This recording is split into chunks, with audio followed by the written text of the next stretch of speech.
Muy bien, pues Dios los bendiga y vamos a continuar con el tema que estamos viendo. Eh, lo iniciamos la semana pasada y tiene este encabezado: ¿cómo debemos responder a la oposición de nuestros días, nosotros los cristianos, en contra de la predicación y del Evangelio y el discipulado? Y yo les comentaba que realmente no tenemos, al menos en una forma generalizada, los cristianos en el mundo, aunque realmente sí hay una persecución a muerte en algunos lugares, en nuestro país lo hay, en otras naciones también, pero ahorita la mayor oposición en todo el mundo de la cristiandad es la misma corriente de valores mundanos, la corriente de corrupción que atrapa nuestras mentes, secuestra nuestra atención, nuestra voluntad y nos tiene cautivos. Entonces, pero Dios nos ha dado los recursos más poderosos que este espíritu de perdición que obra en el mundo. La palabra de Dios dice que mayor es el que está en nosotros que el que está en el mundo. Y también dice que Dios no nos ha dado espíritu de cobardía, sino espíritu de poder, de amor y de dominio propio. Y Pablo aconsejaba a Timoteo: te aconsejo que avives el fuego del don de Dios que hay en ti. Y es la misma provisión, el mismo llamado, la misma exhortación para cada uno de nosotros que hemos conocido a Cristo, que hemos gustado de la buena palabra de Dios, que hemos gustado del don celestial. Estamos nosotros incluidos, llamados, exhortados en todas estas palabras que dejaron los apóstoles y los profetas para enfrentar toda oposición. A nosotros nos toca vivir en este tiempo y muchas de las cosas que están caminando de una forma acelerada están marcadas en la proximidad de la segunda venida de nuestro Señor Jesucristo.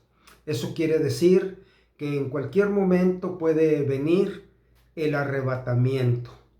Esto es el momento en que Cristo vendrá por todos los que son suyos, por todos aquellos que tienen el sello del Espíritu Santo en sus corazones, por todos aquellos que tienen su nombre escrito en el libro de la vida. Y nada más por ellos, por nosotros vendrá. Dios nos ha dado muchas evidencias, señales, manifestaciones para conocer que hemos nacido de nuevo, que nacimos a la vida de Dios, a la vida eterna, por lo cual estamos incluidos en este llamamiento santo, en esta exhortación de cómo responder a esa oposición que contagia nuestras mentes, que nos distrae, que nos atrapa, que nos confunde, que nos ciega. Bueno, es una oposición tremenda para anular la presencia, la obra de Dios manifestada al mundo por medio de los cristianos. Y entonces, la pregunta: ¿cómo debemos responder a la oposición? Bueno, orando. Esto es algo que nosotros debemos tener como una de las principales armas.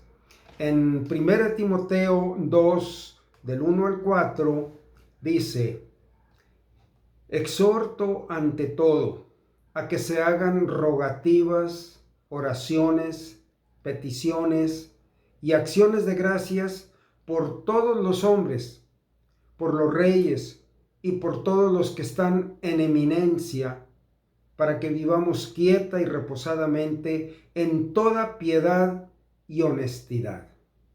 Bueno, Pablo, escribiendo a Timoteo, mayormente está enfocando su atención a nosotros los cristianos para que vivamos quieta y reposadamente. No quiere decir en una ociosidad, menos en una holgazanería.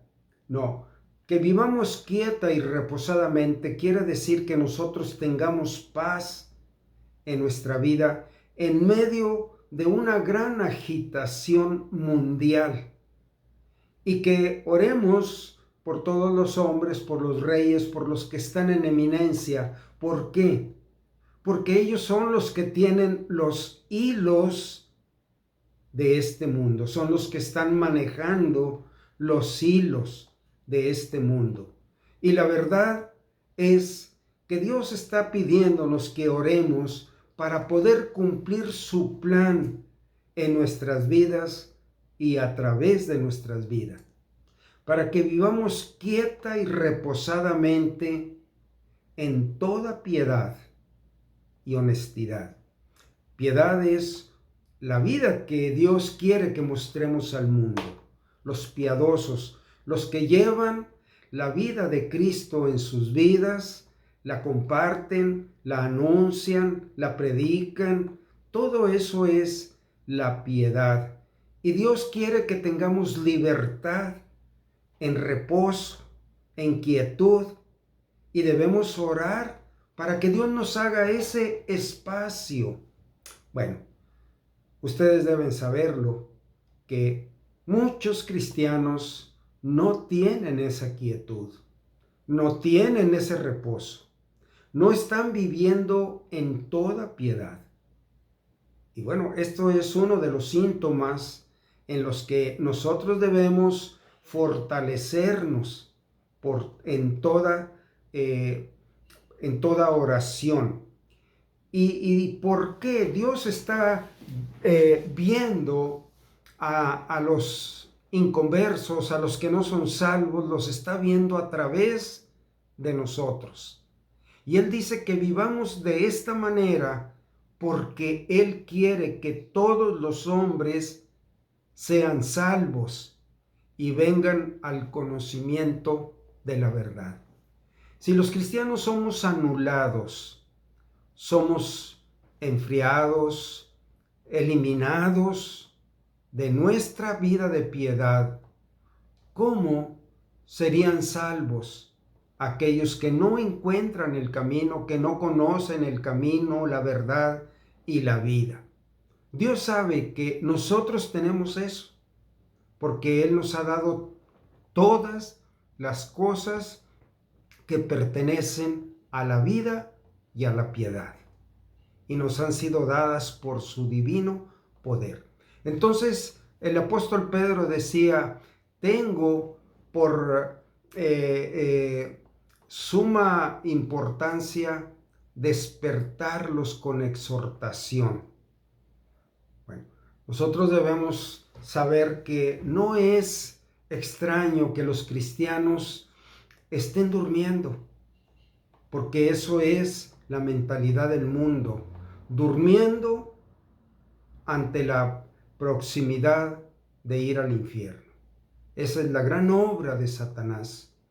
Entonces, una de las respuestas, cómo debemos vivir, ¿verdad?, para vencer la oposición de este mundo: orando, estando alertas, viendo cuál es el reloj, el estado, la condición del mundo ante la segunda venida de Cristo.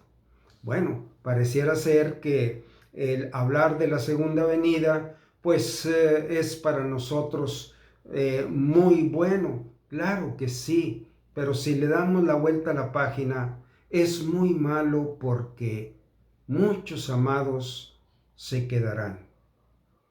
Y ellos, si quieren ir al cielo, tendrán que morir como mártires, morir por su fe, tan pronto nosotros seamos llevados al cielo. ¿Quién orará por ellos? ¿Quién los alentará? ¿Quién los motivará? ¿Quién les hablará de las promesas? No habrá nadie.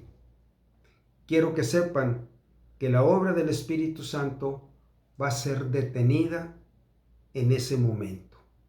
Y ellos van a tener que creer la palabra oída, la palabra predicada. Entonces, en un sentido, ellos quedarán sin providencias.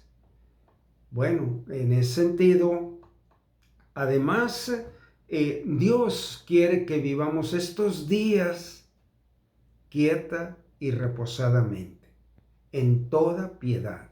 Ese es un estado de vida muy alto, hermanos. Es un estado de vida que prácticamente respiramos las cosas celestiales. Entonces, una de las respuestas es esta, y continuamos con el pasaje que estábamos viendo, porque a través de este pasaje, Apocalipsis 18, del 1 al 19, Dios nos muestra la condición de este mundo actual, de esta corriente, de esta cultura viva y activa que es la mentalidad del mundo. Nos muestra de qué manera se encontrará, pero no solamente mostrarnos que es en una palabra que lo encierra todo: inmundicia, corrupción, digna del infierno. Bueno, nos está diciendo que salgamos de esa corriente del mundo, que esa es una manera como nosotros somos anulados o parados o dormidos, cayendo en la indiferencia del mundo hacia Dios. Y el pasaje que estamos leyendo, alcanzamos a avanzar unos versículos en Apocalipsis 18:1 hasta el 4, dice: después de esto vi a otro ángel descender del cielo con gran poder, y la tierra fue alumbrada con su gloria, con la gloria del ángel. ¿Y por qué la luz resplandece en las tinieblas? Fue alumbrada con la gloria del ángel ante un mundo tenebroso, lleno de tinieblas. Y clamó con voz potente, diciendo: ha caído la gran Babilonia, y se ha hecho habitación de demonios y guarida de todo espíritu inmundo y albergue de toda ave inmunda y aborrecible. ¿Saben por qué? Porque Satanás y sus huestes, en este momento que está diciendo aquí en Apocalipsis 18, ha sido lanzado a esta tierra. Y se ha hecho habitación de demonios y guarida de todo espíritu inmundo. Bueno, esta es la condición que quedará este mundo para los que se queden. Porque todas las naciones han bebido del vino del furor de su fornicación. Es una fornicación espiritual, de idolatría, de falsos dioses, de abominaciones, de sacrificios ofrecidos a los ídolos. Porque todas las naciones han bebido del furor de su fornicación, y los reyes de la tierra han fornicado con ella, y los mercaderes de la tierra se han enriquecido de la potencia de sus deleites. Y oí otra voz del cielo que decía: salid de ella, pueblo mío, para que no seáis partícipes de sus pecados, ni recibáis parte de sus plagas. Esto es lo que concierne a nosotros. Si bien nosotros vamos a ser arrebatados, pero antes es el tiempo que estamos viviendo ahorita. Y Dios nos dice que salgamos de en medio de esa corriente pecaminosa que está tiene un espíritu de maldad, diabólico, demoníaco, destructivo. Lo mejor del avance de la humanidad está manejado por Satanás. Y los hombres fuertes de él son los que controlan el mundo.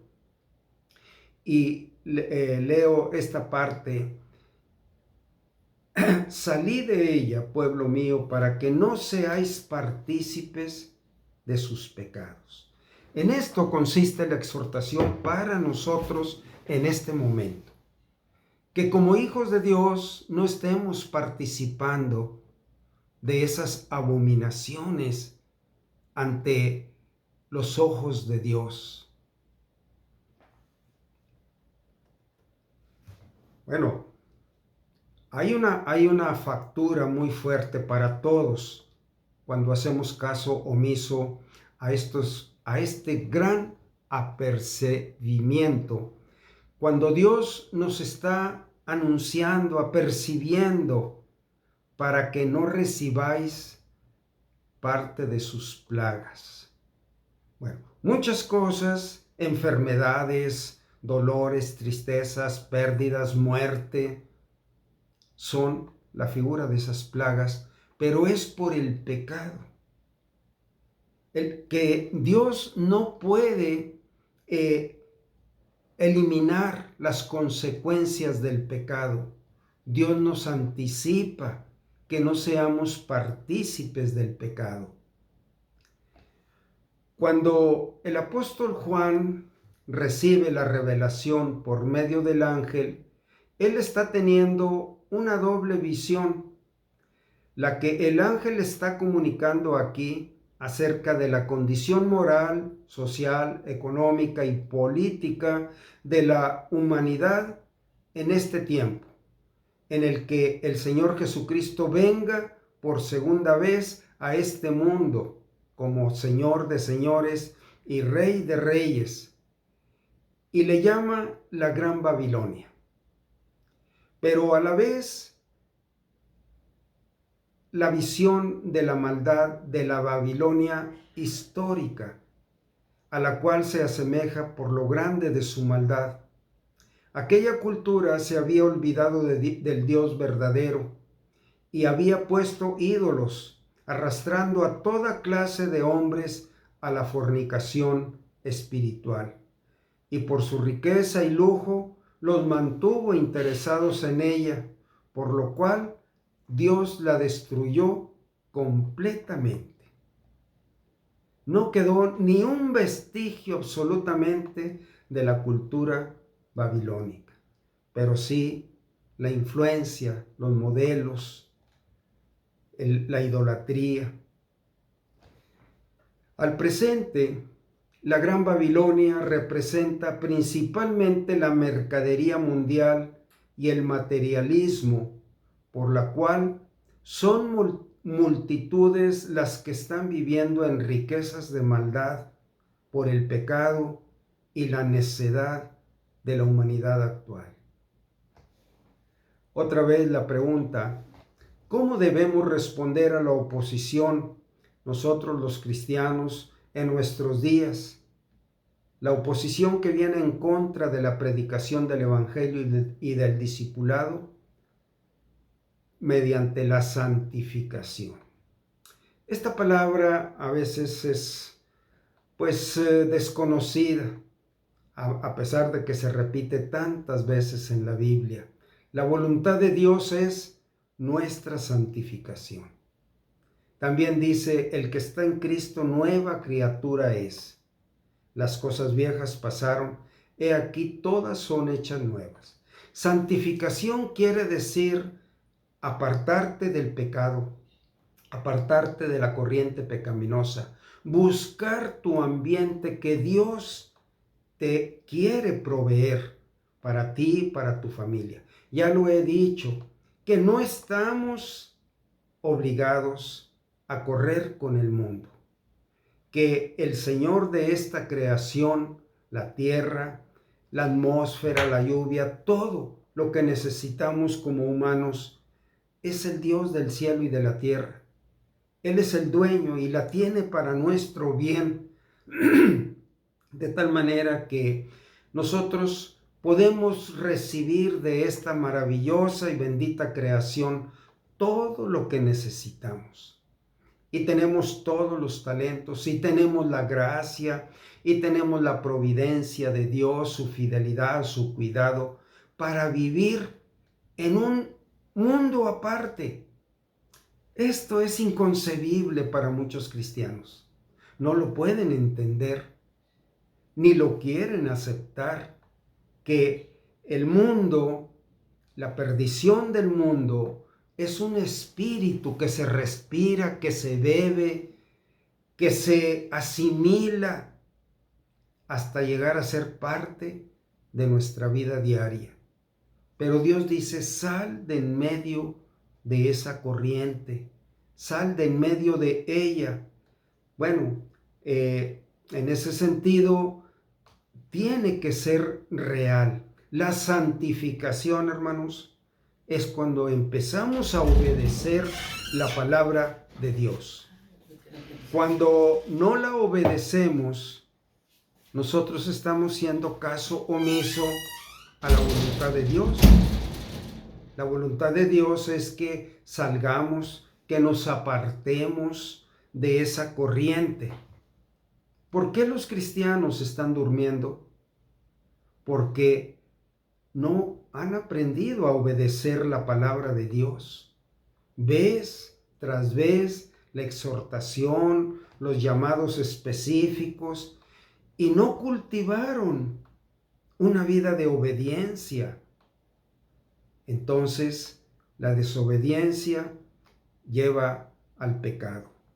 Santificarnos es obedecer la palabra, hermanos. Es creer en Dios. Es apartarnos del mundo para Dios. Esa es la voluntad de Dios. ¿Cuánta doctrina apunta a este llamado de Dios? A ser santificados. Sed santos, como vuestro Padre Celestial es santo.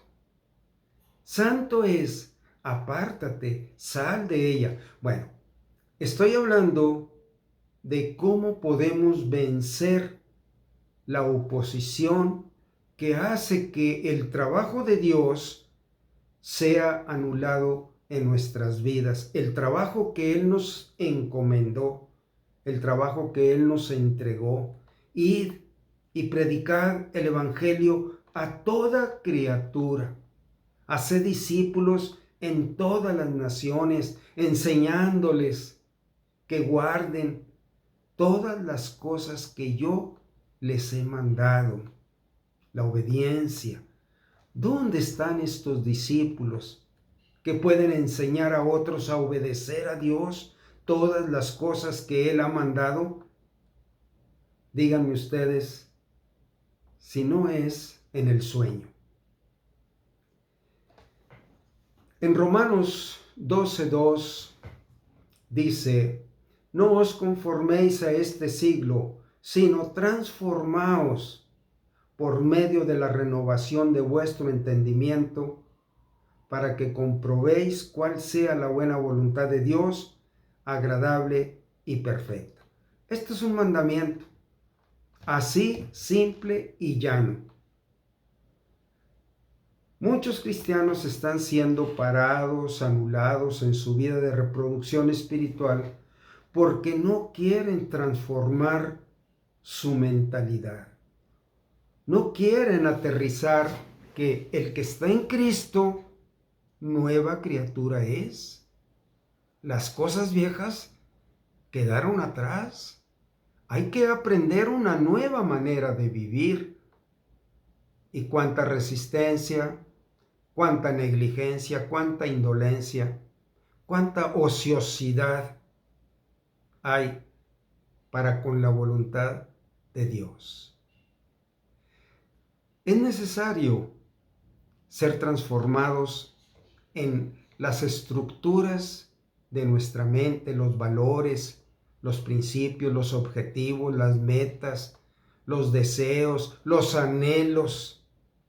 Muchas veces estamos orando por los anhelos de nuestro corazón, pero no los que Dios ha puesto. Estamos orando por anhelos que nosotros queremos ser porque forman parte de nuestra vida, de nuestra mentalidad.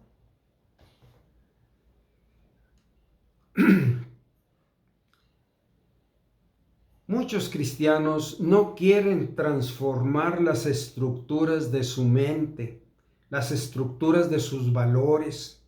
Quieren vivir la vida cristiana sin pasar por un cambio ni en su mente ni en su corazón. Esto es porque no quieren obedecer la palabra de Dios.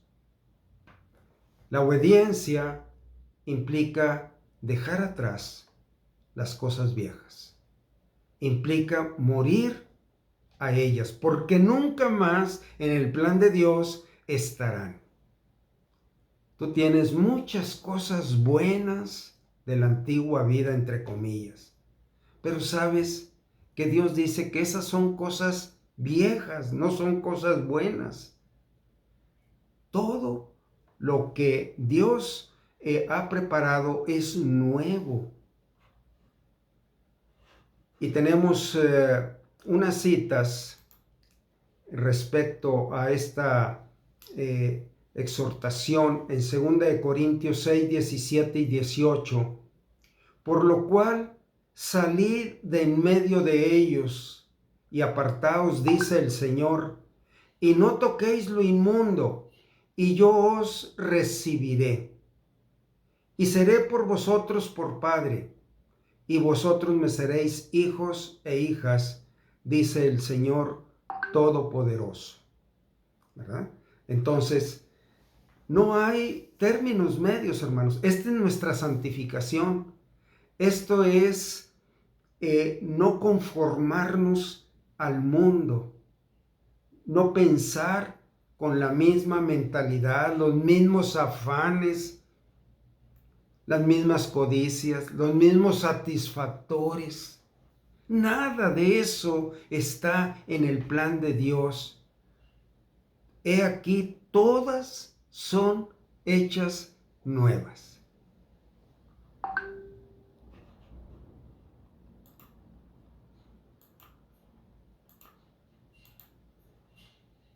Y en Hebreos, en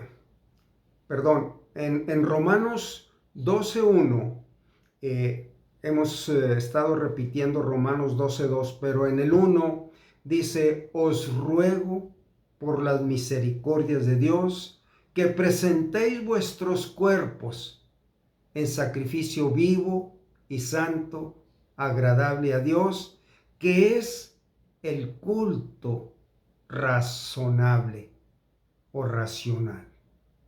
Bueno, las misericordias de Dios, ustedes pueden dar muchas gracias a Dios por muchas cosas y efectivamente estar agradecidos.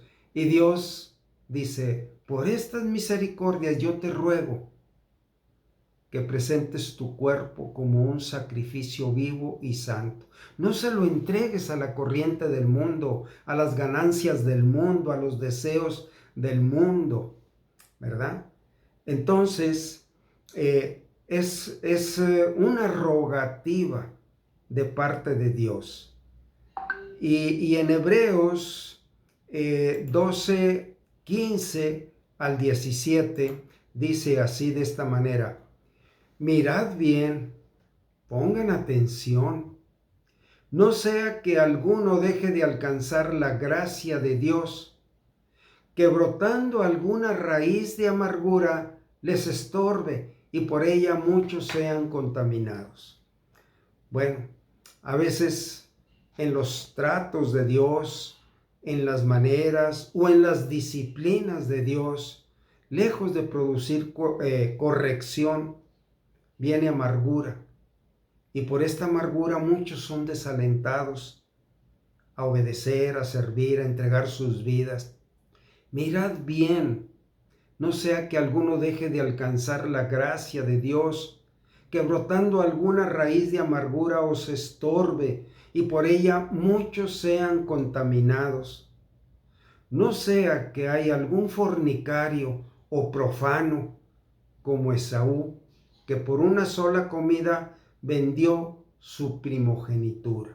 Esta es la figura de un cristiano como Esaú, que está atrapado en la corriente del mundo y que no quiere cambiar su mentalidad, no quiere cambiar las fortalezas, las estructuras de sus valores, de sus proyectos. Entonces, dice, no sea que haya algún fornicario o profano. Esto es espiritualmente. Esto es lo que hacen los idólatras, adorando dioses ajenos que no dan vida, que no oyen ni ven. Y dice, como Esaú, que por una sola comida, la comida del mundo, esa es la figura, él vendió su primogenitura. Porque ya sabéis que aún después, deseando heredar la bendición, fue desechado y no hubo oportunidad para el arrepentimiento, aunque la procuró con lágrimas. A veces el cristiano ha avanzado tanto que ya no quiere volverse a Dios, ya no quiere obedecer, ya la palabra de Dios le es un fastidio, le es molesta. ¿Cuántos cristianos conocen ustedes que están alejados de la palabra de Dios? Esto es lo que sucedió. Ellos, por una sola comida, han cambiado la bendición de Dios. Bien, vamos a hacer una pausa en esta parte y continuamos con la segunda parte del video.